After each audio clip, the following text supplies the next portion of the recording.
Hello, we are Intimas, and today we want to invite you all to join us. We want you to be part of the change. We want you to help us prioritize intimacy in the ICU.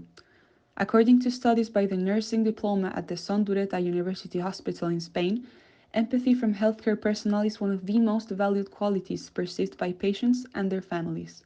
It is also stated that it influences the patient's behavior and has a positive impact on their healthcare and recovery. This is not just data, it is not only on paper.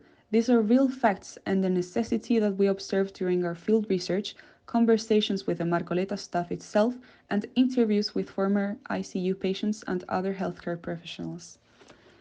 This leads to the question, is intimacy being considered enough in the ICU? In response to this, we made a hypothesis that suggests intimacy is a determining factor in the patient's recovery. The conscious and specialized care significantly contributes to the hospitalization experience. But what exactly is intimacy, and why is it so important? The Oxford Dictionary defines intimacy as the inner or deeper aspect of a person. Additional sources describe it as the need and right of individuals to protect their private lives and manage their own criteria and values. Therefore, when valuing and caring for a patient's privacy, you are valuing the protection of the person's decisions and values. Now, understanding the importance of intimacy care, we want to invite everyone to take a look from the patient's perspective.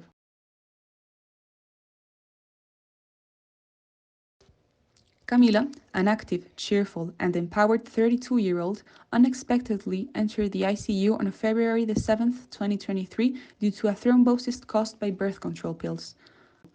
In a matter of hours, everything in her life took a turn.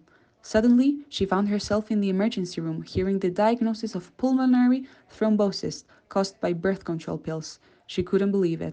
She was quickly transferred to the intensive care unit, where her struggle to recover her health began.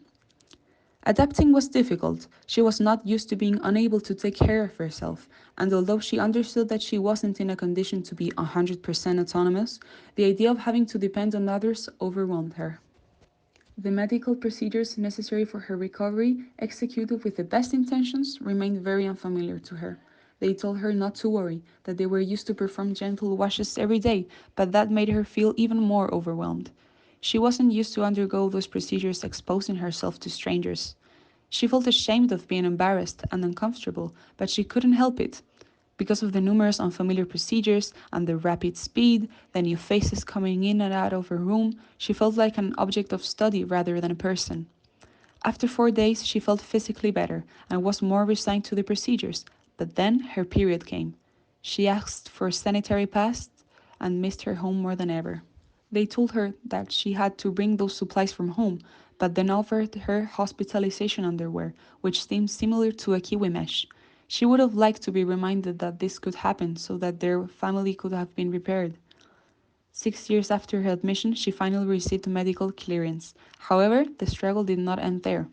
Despite being physically out of the hospital, Camila found herself dealing with the emotional and psychological consequences of her experience. Her own connection with her body had been affected, and the idea of getting intimate with her partner felt overwhelming. It was then that Camila realized that her recovery not only involved physical healing, but also the reconstruction of her emotional well-being and intimacy.